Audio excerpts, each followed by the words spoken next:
Colosenses capítulo 4.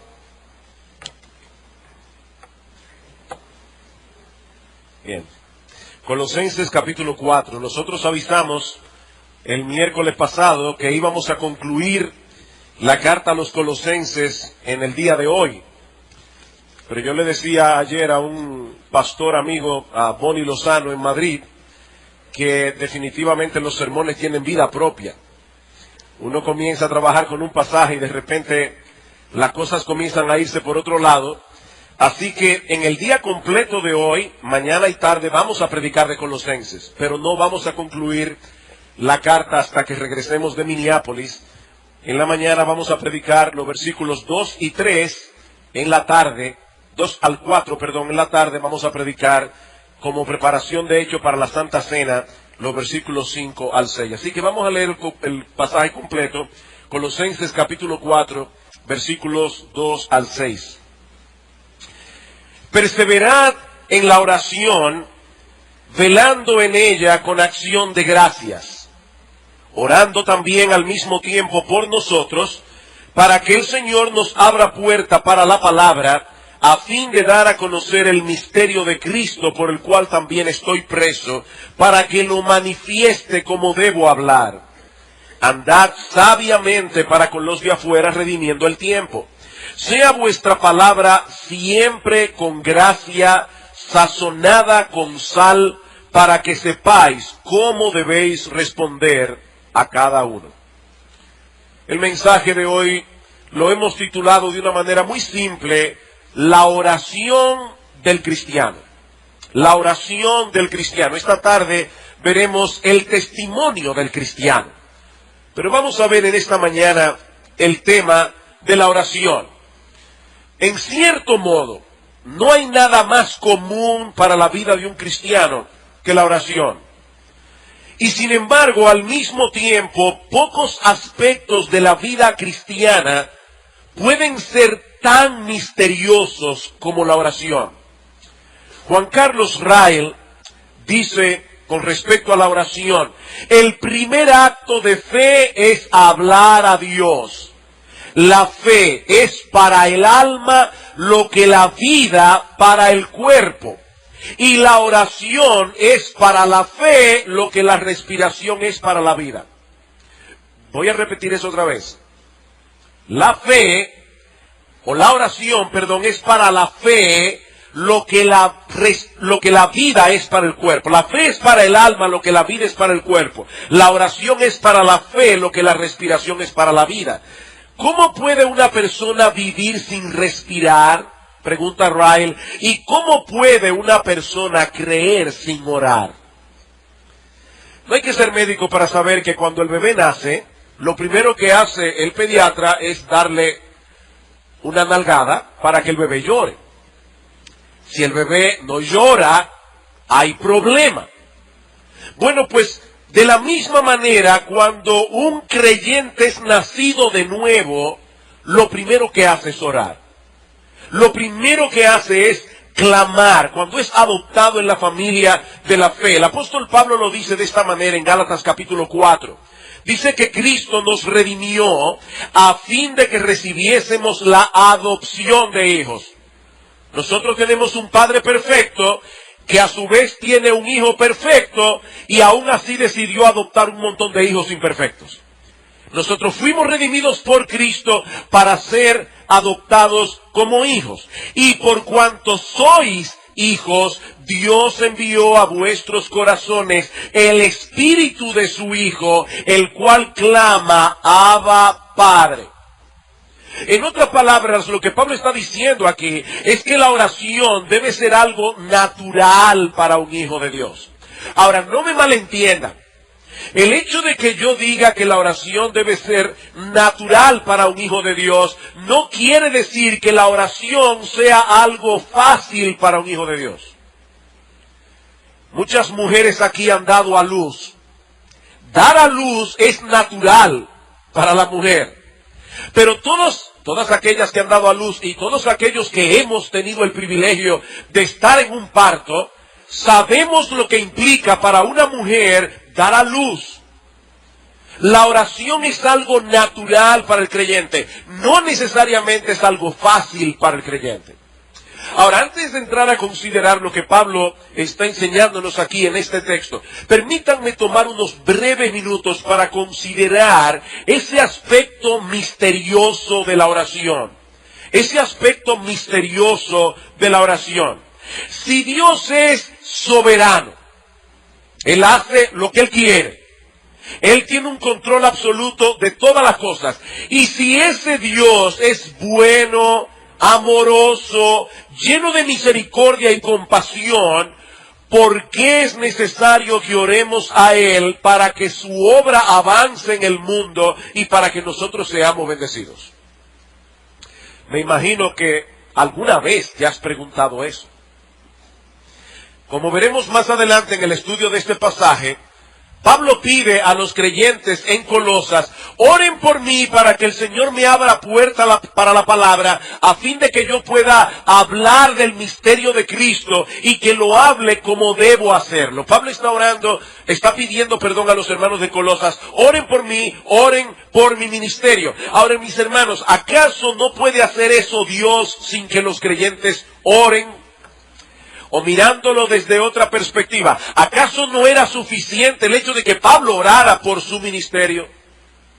¿O es que mientras más personas oran, más segura es la respuesta de Dios? ¿Es esa la razón por la cual Pablo está pidiéndole a la iglesia que oraran por él? Bueno, mis hermanos, la verdad es que nosotros no tenemos todas las respuestas de estos misterios de este lado del cielo, pero al menos podemos llegar hasta donde la Biblia llega.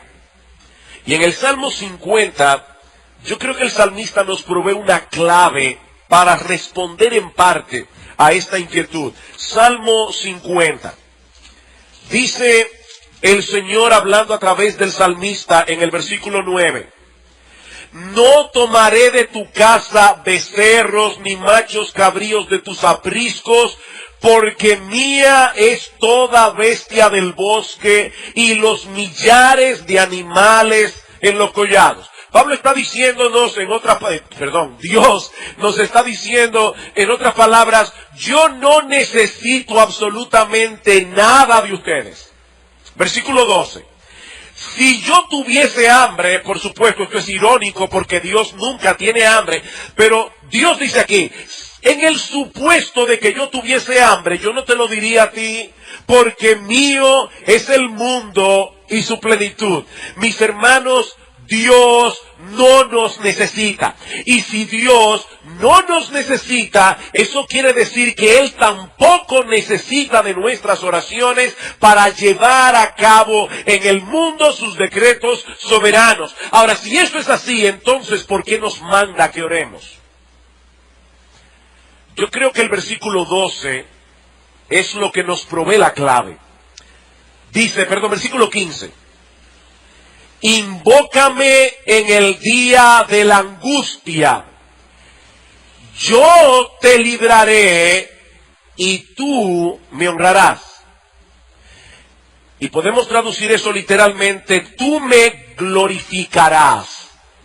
Sam Storm, en su comentario, su devocional de la carta a los Colosenses, lo explica de esta manera. Es como si Dios estuviese diciéndonos: cuando estés en dificultades, cuando tengas necesidades y problemas y obstáculos que vencer, clama a mí y pídeme que intervenga. Si lo haces, yo te libraré. Y en esa evidente dependencia tuya en mí, yo seré glorificado. Yo te libraré, tú me honrarás, de manera que tú obtienes la liberación, dice Dios, y yo obtengo la gloria. Tú recibes una bendición y las personas, los ángeles y los demonios ven que yo soy el proveedor todo suficiente, el Dios de los recursos infinitos, el único ser en el universo que sobreabunda en bondad para gente débil y necesitada como tú. Eso es lo que Dios nos está diciendo aquí. Nuestras oraciones subrayan o manifiestan nuestra dependencia en Dios. Y nuestra dependencia en Dios le da gloria a Él. Cuando nosotros venimos delante de Dios en oración, nosotros somos humillados como seres dependientes. Y Él es glorificado como aquel de quien sus criaturas dependen. Nosotros obtenemos la bendición, Dios obtiene la gloria. Así que la razón por la cual Pablo pide a las iglesias que oren por él, no es porque necesitamos ablandar a Dios presentándole una petición con muchas firmas al pie. Hermano, necesitamos convencer a Dios. Por favor, vengan el miércoles para que nosotros podamos firmar la petición que le vamos a hacer a Él en el trono de la gracia. No, mis hermanos, Dios no necesita firmas. Él no va a responder la oración por la cantidad de firmas que haya al pie de la petición, pero Dios será más glorificado cuando más personas vengan a orar y Dios responda. En otras palabras, la razón es una mayor y más amplia gloria de Dios. Vayan conmigo a la segunda carta de Pablo a los Corintios. Allí esto se ve todavía más claro. Segunda a los Corintios, capítulo 1, versículo 9. Pablo está relatando aquí una experiencia que él y sus compañeros de misiones tuvieron en Asia Menor. Y dice él, pero tuvimos en nosotros mismos sentencia de muerte para que no confiásemos en nosotros mismos, sino en Dios que resucita a los muertos, el cual nos libró y nos libra y en quien esperamos que aún nos librará de tan grande muerte, cooperando también vosotros a favor nuestro con la oración. Y ahora escuchen la razón, para que por muchas personas sean dadas gracias a favor nuestro por el don concedido a nosotros por medio de muchos. ¿Qué es lo que Pablo está diciendo aquí? En palabras muy simples, que Dios es más ampliamente glorificado cuando un grupo de sus hijos se acercan a Él en oración para interceder por alguien, de manera que cuando Dios responda a esa oración, ese gran grupo de creyentes que le pidió por esta petición, ahora le va a dar gracias como un solo hombre. Dios es más ampliamente glorificado de ese modo. ¿Ven ustedes, mis hermanos, la enorme importancia que tiene el culto de oración a mitad de la semana? Esto es enormemente importante. Nosotros no estamos recogiendo firmas, como decíamos hace un momento.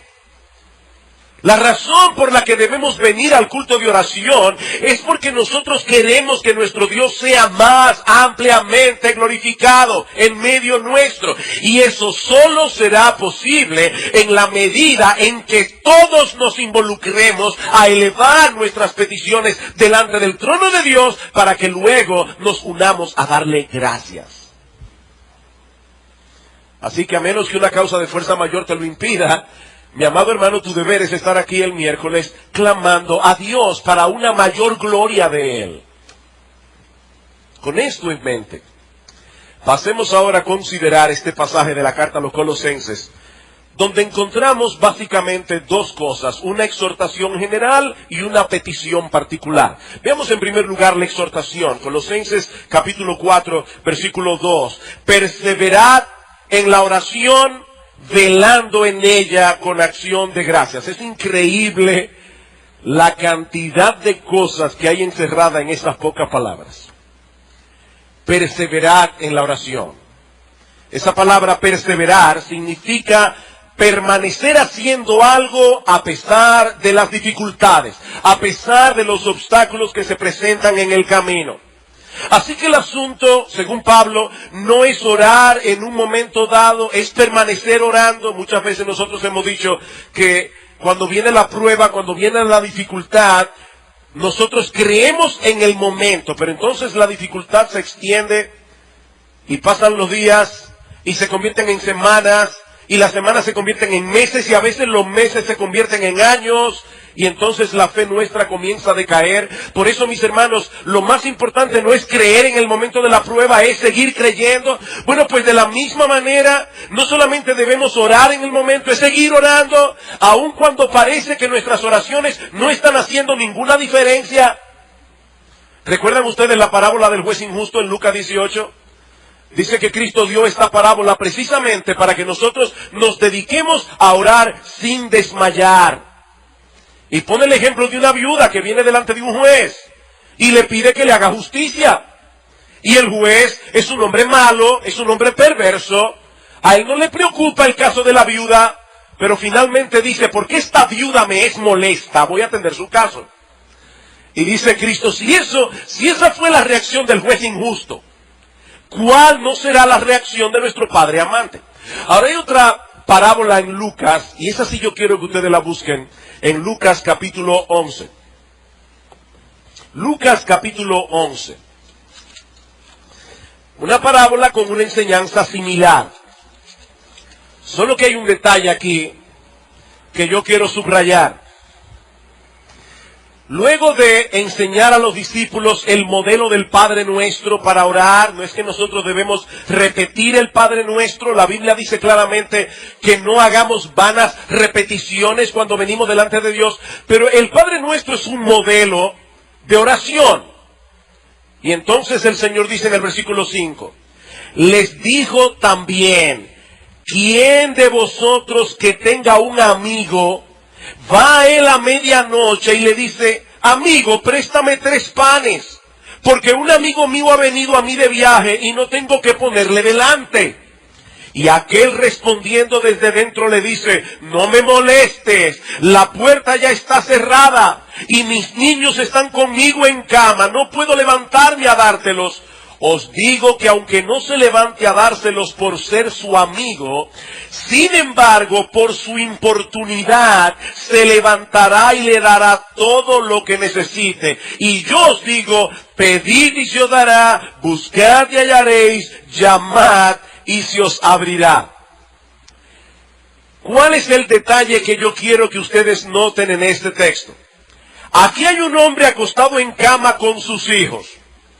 Un amigo llega y comienza a tocarle la puerta a una hora importuna y le pide 3 panes. Y Cristo dice, ¿ustedes creen que este hombre le va a decir, no me molestes, ya mis hijos están en cama? Dice, no, por su importunidad se levantará y le dará los panes. Ahora yo quiero hacerles una pregunta en esta mañana. ¿Quiénes somos nosotros en esa parábola? ¿El amigo que toca la puerta o los hijos que están en la cama? ¿Quiénes somos nosotros? Nosotros no somos los amigos que están importunando a Dios. Nosotros somos sus hijos queridos, que estamos acurrucados con Él en la cama, y a medianoche nos levantamos y le decimos a nuestro Padre Celestial, Padre, tengo hambre. Y si ese hombre se iba a levantar para darle pan al amigo importuno, ¿cuánto más no nos dará a nosotros lo que le pedimos? Mis hermanos, nosotros estamos en la cama junto con Dios, acurrucados con Él. Nosotros somos sus hijos queridos. No tenemos que estar tocando la puerta, con simplemente susurrar. Ya el corazón de nuestro Padre está derretido por nosotros. Con simplemente pedir. Ahora bien, y aquí viene otra vez el misterio de la oración. El hecho de que Pablo nos diga perseverad en la oración, ¿qué implica? O implica que la oración no es un cajero automático. Nosotros no vamos a ir delante de Dios, vamos a introducir la tarjeta ATH, vamos a marcar el código clave y de repente, en el instante, vamos a recibir el dinero que marcamos en la pantalla. No, la oración no funciona así. Hay ocasiones en que Dios responde de manera instantánea. Cuando Pedro estaba en la cárcel, en Hechos capítulo 12, Dice Lucas que la iglesia en la casa de Juan Marcos estaba haciendo oración a Dios por él. Y en el mismo instante en que Dios estaba orando en que la iglesia estaba orando a Dios por Pedro, en ese mismo instante Dios estaba liberando a Pedro de la cárcel. Pero lo cierto es, mis amados hermanos, que eso no siempre ocurre así. De ahí la necesidad de perseverar en la oración. La pregunta es, ¿por qué Dios se dilata en ocasiones en responder nuestra oración? Y miren, a veces Dios se dilata mucho tiempo. Mucho tiempo. Años en ocasiones. La pregunta es ¿por qué? Sandstorm, en su devocional de Colosenses, sugiere algunas razones. ¿Por qué Dios se dilata en responder y nosotros tenemos que perseverar en oración?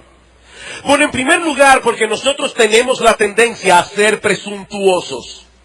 Para los niños que están aquí, que tal vez no entienden lo que significa esa palabra, en palabras más sencillas y entendibles, nosotros tenemos la tendencia a creer que Dios está obligado a darnos siempre lo que pedimos cuando lo pedimos y en la forma como lo pedimos. Eso es lo que significa ser presuntuoso. Es como si Dios fuese una especie de mozo celestial que debe estar atento a nuestra orden para actuar de inmediato. Y una de las cosas que Dios usa para corregir esa distorsión en nosotros es dilatar sus respuestas a nuestras oraciones. Esa dilación de Dios nos recuerda que cada vez que Dios responde a una petición, lo hace de pura gracia. Mis hermanos, todas las respuestas de Dios a nuestras peticiones son una manifestación de su bondad y una manifestación de su misericordia. En segundo lugar, el hecho de tener que venir una y otra vez delante del trono de Dios con la misma petición, es algo que Dios usa en nuestras vidas para alimentar nuestra absoluta y total dependencia en Él.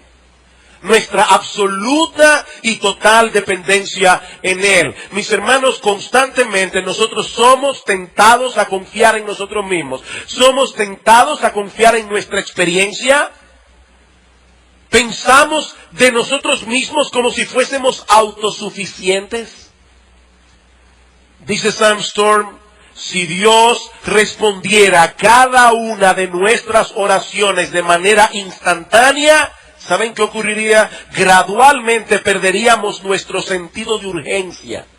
La mayoría de nosotros perdería pronto de vista el hecho de que Dios es nuestra única fuente de todo bien. Y ahí estamos como la mujer sirofenicia, de la que leyó el pastor Marcos esta mañana. Señor, ten misericordia de mi hija. Y el Señor parece no hacer caso. En el Evangelio de Mateo vemos que los apóstoles le dicen, Señor, hazle caso que ya estamos molestos. Y Cristo dice que no.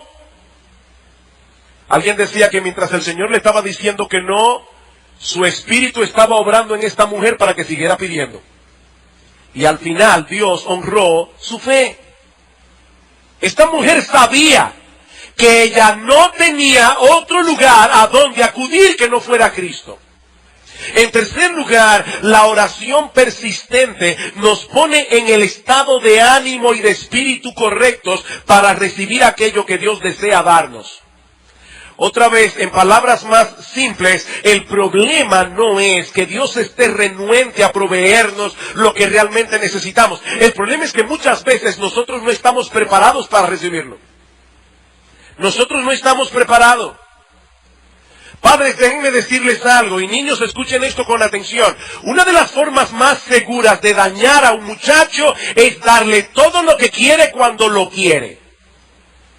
Así que niños, cuando ustedes quieren algo y sus padres no se lo dan en el instante, eso no quiere decir que sus padres no lo aman.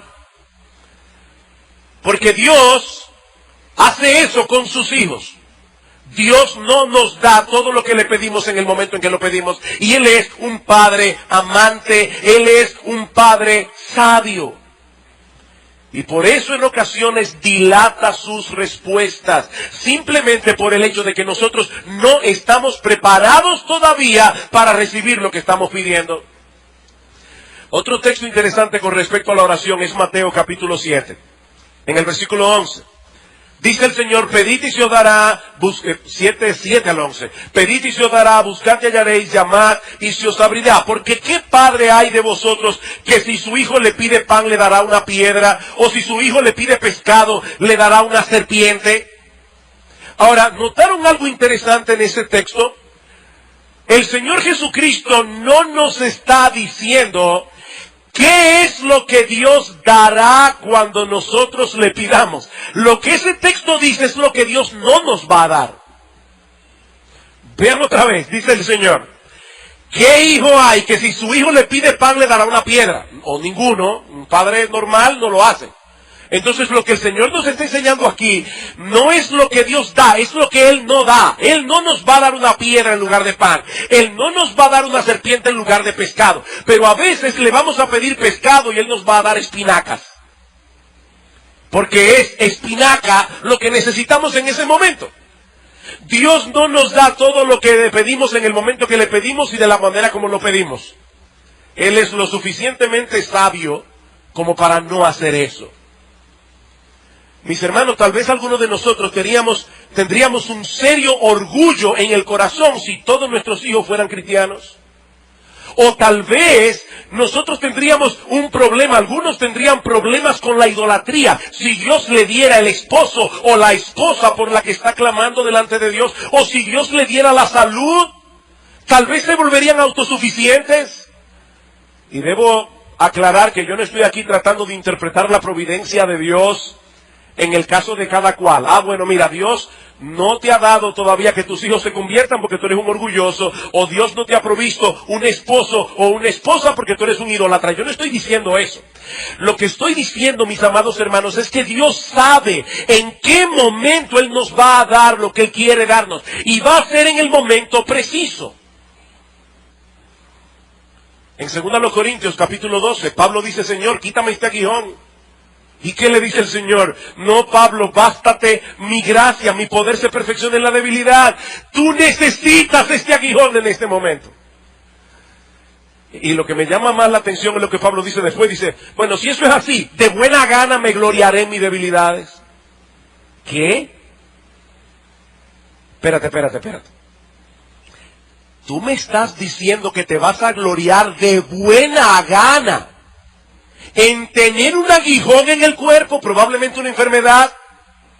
Pablo dice, sí, no porque yo sea masoquista, sino porque yo he entendido que hay una mayor gloria de Cristo en usarme a mí a pesar de mi aguijón. Así que yo de buena gana me gloriaré porque ahora he entendido que Cristo se glorifica más en mí precisamente por mi debilidad. Pablo quería la gloria de Cristo, a como dé lugar. En cuarto lugar, la perseverancia en oración nos ayuda a purificar nuestras peticiones. El hecho de tener que venir una y otra vez delante del trono de Dios es algo que Dios puede usar para que nosotros diferenciemos entre aquellas cosas que verdaderamente necesitamos y las otras que son meros deseos egoístas. Venimos delante de Dios y tenemos que repensar lo que estamos pidiendo. ¿Qué dice Santiago capítulo 4 versículo 2? Muchos de ustedes no tienen lo que quieren porque no lo piden, y otros porque piden mal para gastar en vuestros deleites. El tener que venir delante de Dios nos ayuda a evaluar nuestras motivaciones al pedir esas cosas. ¿Por qué tú quieres que Dios te dé eso? Dios conoce tus motivaciones. Dios conoce mis motivaciones. Nosotros somos los que a veces no las conocemos. Y Dios obra en ese perseverar para que nosotros podamos purificar, refinar lo que estamos pidiendo delante de Él. En quinto lugar, la perseverancia en oración nos ayuda a cultivar la virtud de la paciencia. La virtud de la paciencia. Mis hermanos, el hecho de que Dios retenga su respuesta es para enseñarnos a esperar pacientemente en Él.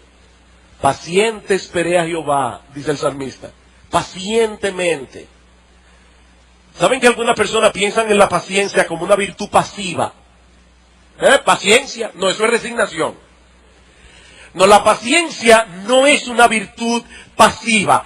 Paradójicamente, esperar en Dios es una de las cosas que más esfuerzo requiere. Eso no es pasivo.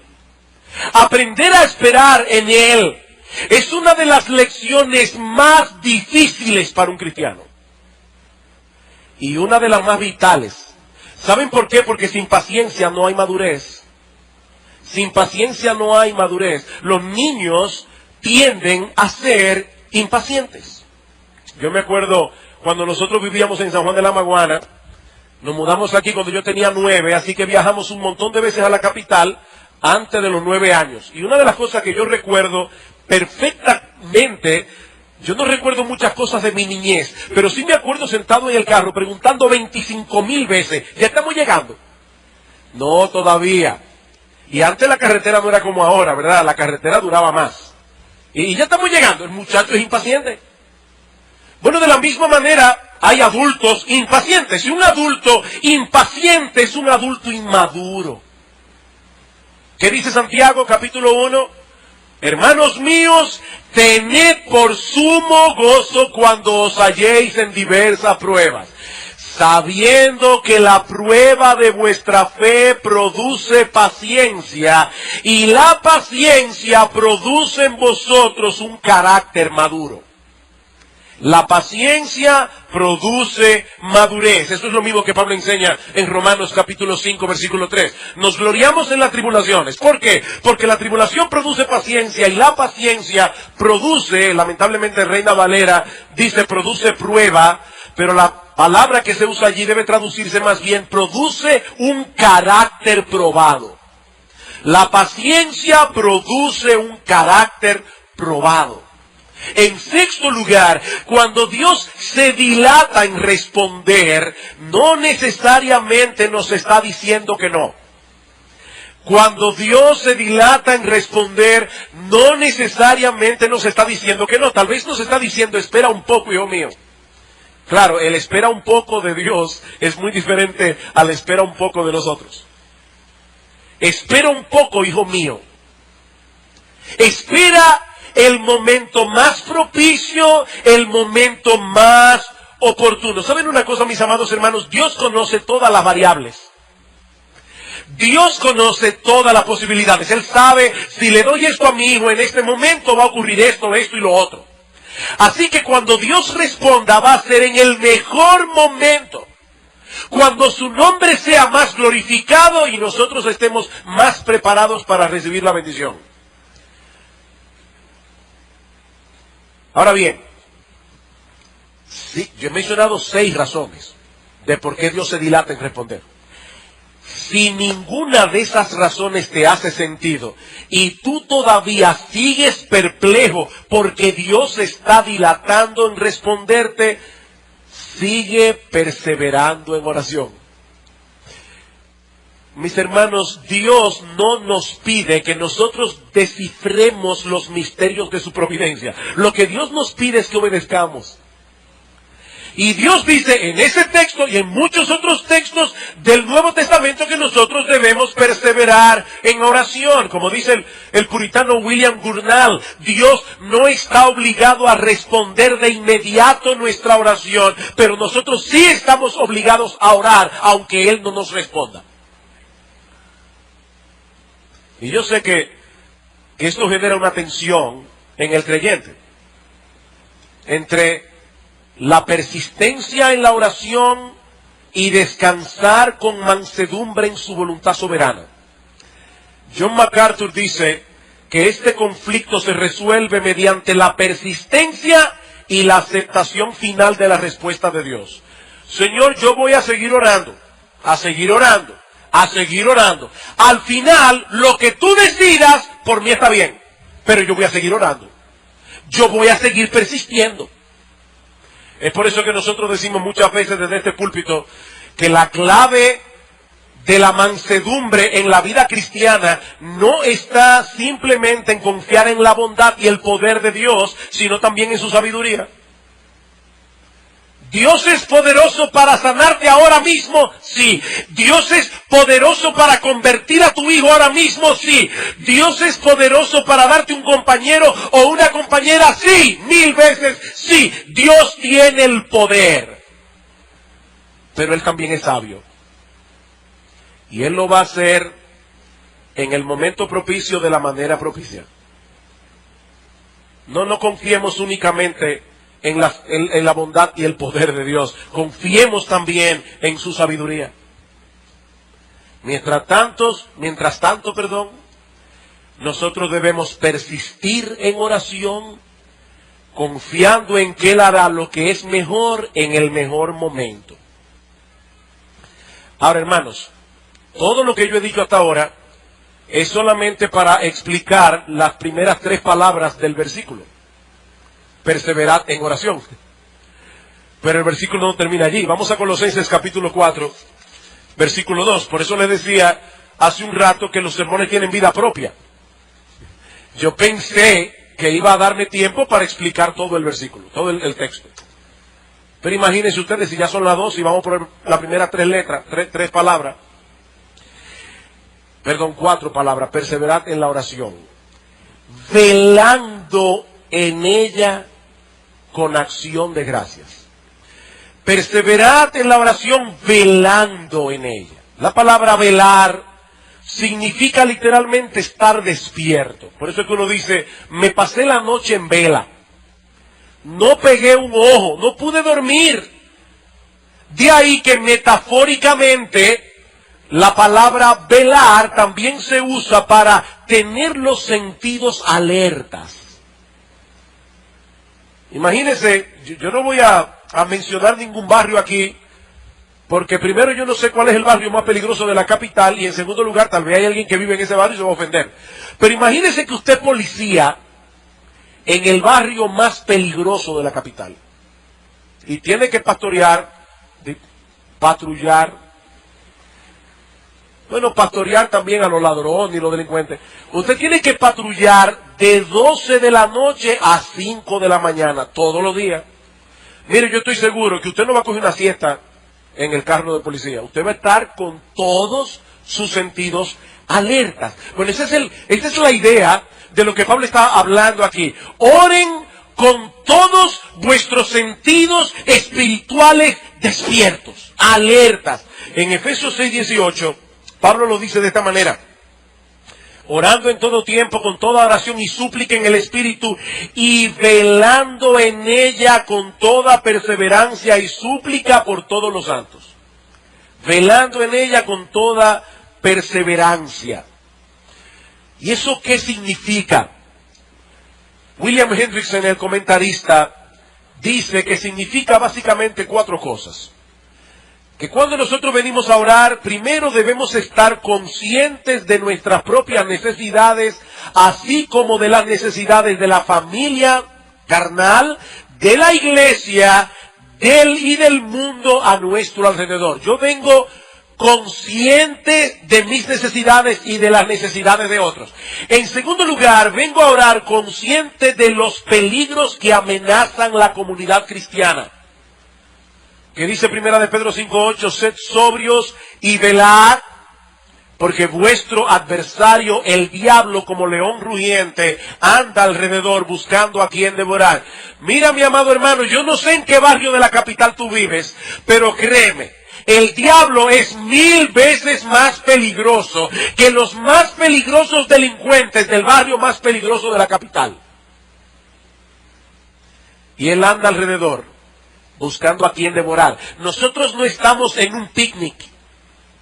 Nosotros estamos inmersos en una guerra. En tercer lugar, conscientes de las bendiciones recibidas, y eso lo veremos en un momento porque Pablo dice orando con acción de gracias, y finalmente conscientes de la voluntad de Dios, porque nosotros debemos orar conforme a la voluntad de Dios, no pedir lo que Él no ha prometido dar.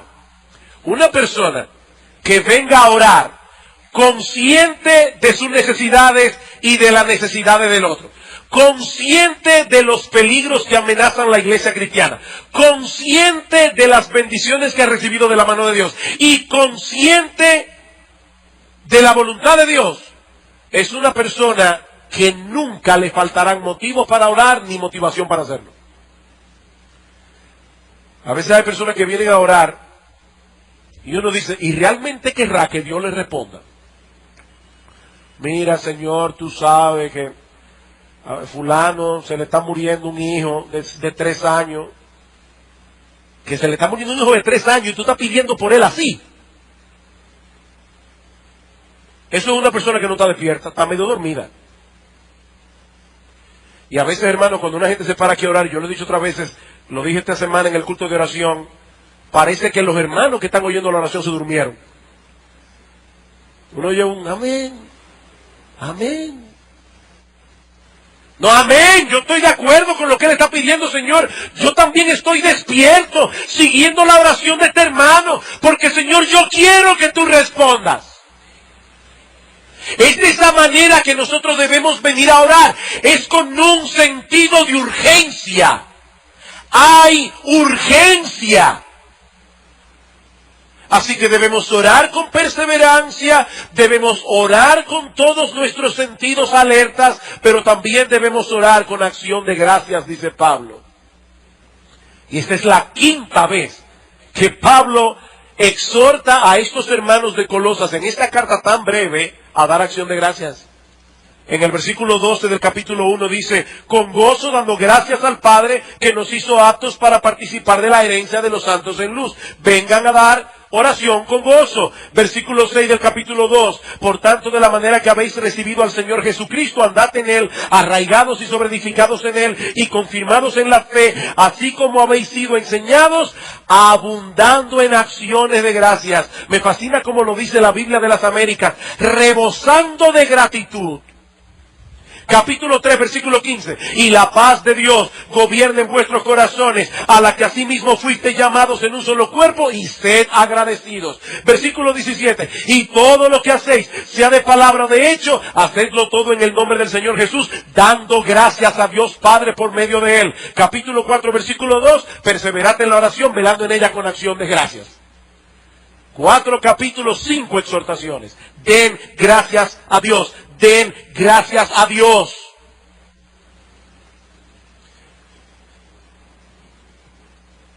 Mis hermanos, ciertamente nosotros estamos en un campo de batalla, pero no por eso debemos vivir paralizados de temor. Y ahí hay un contraste aquí. Vengan con vuestros sentidos espirituales alertas, pero vengan también con acciones de gracia. ¿Saben por qué? Porque ya nosotros hemos recibido un montón de bendiciones de la mano de Dios y estamos del lado del vencedor. Mira, mi hermano, yo no sé cuáles son las dificultades con las que tú viniste a la iglesia hoy en la mañana. Yo no lo sé, yo sé que algunos aquí están lidiando con muchas dificultades. Y una de las cosas más terribles que puede hacer un cristiano que quiere consolar a otro que está pasando por dificultades es minimizar sus problemas. Eso no es nada, si tú supieras lo que le está pasando a fulano. Mira, yo no sé lo que le está pasando a fulano, pero mi problema me afecta a mí. No, nunca minimicen el problema de la gente. Eso no consuela, eso molesta. Ahora, mi hermano, mi hermana, yo no sé la cantidad de problemas con la que tú has venido a esta iglesia hoy. Pero déjame decirte algo, si tú eres un hijo de Dios, si tú eres una hija de Dios, tú tienes un montón de razones para dar gracias. Un montón. ¿Qué dice en el capítulo 1, versículo 12? Dios nos hizo aptos para participar de la herencia de los santos en luz. Mi hermano, tú eres coheredero con Cristo. Ahora no tenemos la herencia en la mano, pero Dios no miente.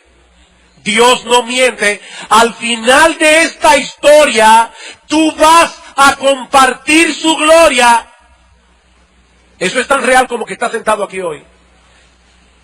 Y Pablo dice en Efesios capítulo 1, versículo 3, bendito sea el Dios y Padre de nuestro Señor Jesucristo, que nos bendijo con toda bendición espiritual en los lugares en Cristo. Nosotros hemos sido bendecidos con toda bendición espiritual. Mira, mi hermano, la próxima vez que te dispongas a orar, piensa en esto.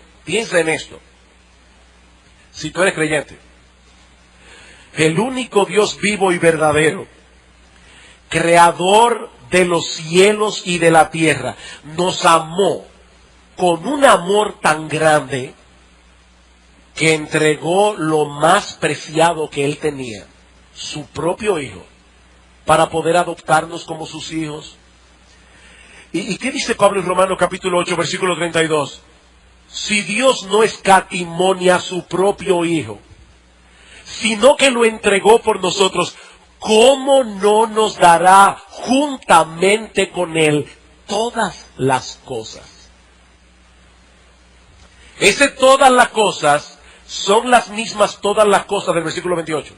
A los que aman a Dios, todas las cosas les ayudan a bien.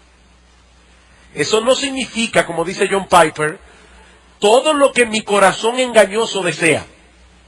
Eso significa todas las cosas que van a cumplir el propósito por el cual Dios nos escogió. Y ese propósito es hacernos conforme a la imagen de su Hijo. Miren, mis hermanos, nosotros estamos muy acostumbrados a escuchar esta frase: Dios escucha la oración de sus hijos. Óyelo otra vez. Dios escucha la oración de sus hijos. O sea, Dios está en su trono gobernando el universo entero. Él es Rey de reyes y Señor de señores. Todas las estrellas, todas las galaxias están en sus manos. Él está atento a todo lo que Él ha creado. Y ¿sabes qué, mi amado hermano? Él nunca está demasiado ocupado para ti. Esta frase se dice rápido.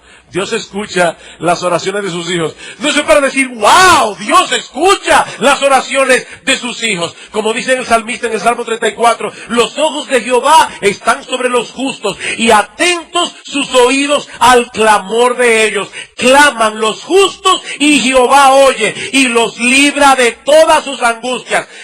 ¿Quieres algo más? Él no solamente nos oye, es que Él tiene la capacidad, el poder y la sabiduría para darnos más abundantemente de lo que pedimos o entendemos, como dice Pablo en Efesios capítulo 3, versículo 20.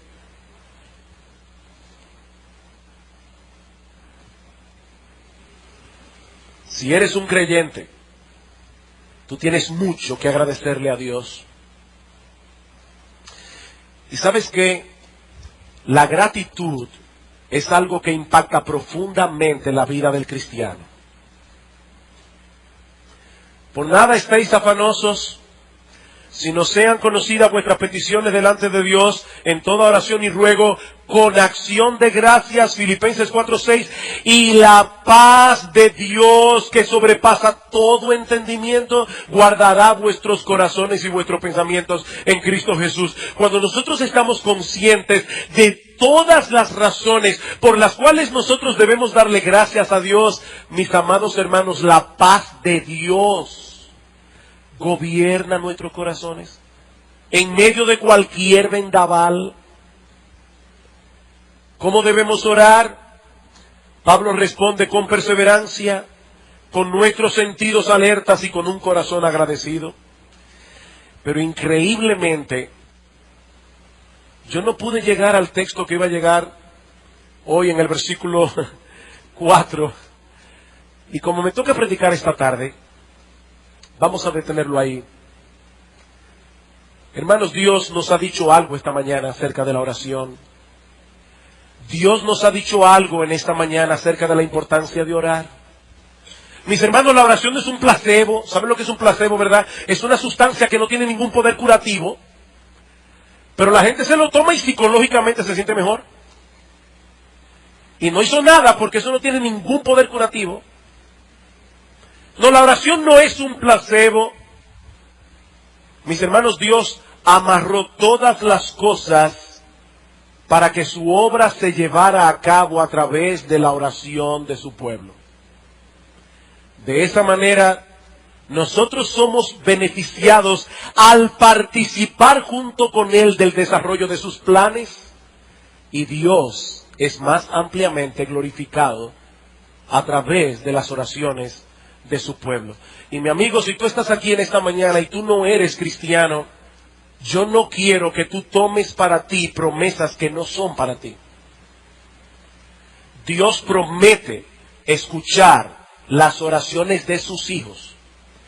Dios promete escuchar las oraciones de aquellos que han visto su miseria, que han visto su dependencia absoluta y total de Dios, no solamente para ser salvos, sino también para poder vivir la vida cristiana. ¿Sabes, mi amigo, lo que es un cristiano? Es una persona que no tiene la menor confianza en sí mismo para llegar algún día al cielo delante del trono de Dios. Es una persona que ha visto su pecado, es una persona que ha visto su miseria, que viene delante de Dios diciendo: Señor, yo no tengo nada que ofrecerte, pero vengo confiado únicamente en la obra que Cristo llevó a cabo en la cruz del Calvario, en la sangre que Él derramó en esa cruz para limpiar mis pecados. Es en ti, Señor, y es en tu Cristo en que yo confío. Entonces, y solo entonces, Dios comenzará a tratarte como un hijo. Dios comenzará a escuchar tus oraciones. Que el Señor bendiga su palabra en esta mañana.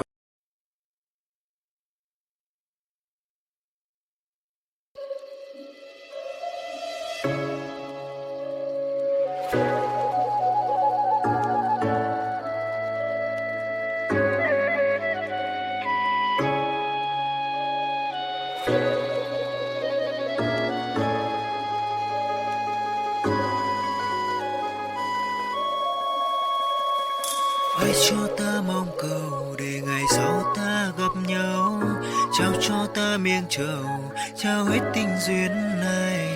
Lang thang không bên đời, một ngày mưa rông vội rơi. Ta như con thuyền đang trôi vơi, buông lơi một chút nữa vời, giọt sương rơi nơi làn đời. Trong đêm nay mờ mây khói, chìm vào một giấc chiêm bao, mệt không say bằng câu đưa tình, gạt từng giọt nước mắt hối hẹn. Hoài chờ người đứng bên hiên ngang, hương nghe mây hồn ta ngát, tan mê man vào chốn này.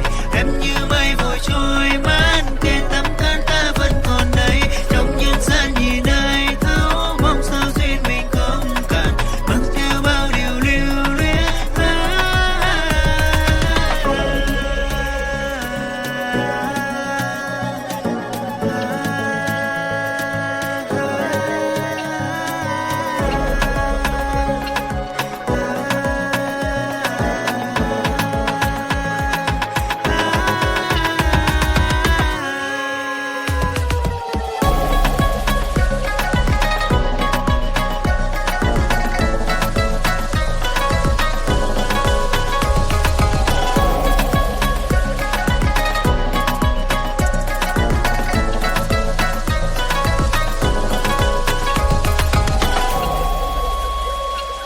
Lang thang không bên đời, một ngày mưa rông vội rơi. Ta như con thuyền đang chơi vơi, buông lơi một chút nữa vời, giọt sương rơi nơi làn đời. Trong đêm nay mờ mây khói, chìm vào một giấc chiêm bao, mệt không say bằng câu đưa tình, gạt từng giọt nước mắt hối hẹn. Hoài chờ người đứng bên hiên ngang, hương nghe mây hồn ta ngát, tan mê man vào chốn này. Em như mây vội trôi mất, kề tấm thân ta vẫn còn đây. Trong nhân gian nhìn ai thấu, mong sao duyên mình không cạn, mang theo bao điều lưu luyến.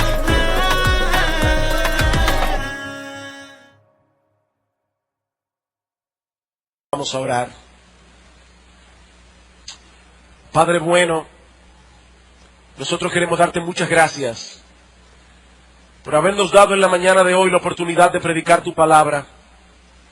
Oh Señor, bendice tu palabra en el corazón y la mente de nuestros hermanos. Bendice tu palabra, Señor, en el corazón y la mente de aquellos que todavía no son tus hijos. Oh Padre, te rogamos, te suplicamos que tú hagas una obra poderosa y que tú llames, oh Señor, en esta misma mañana, que tú llames a algunos al arrepentimiento y a la fe.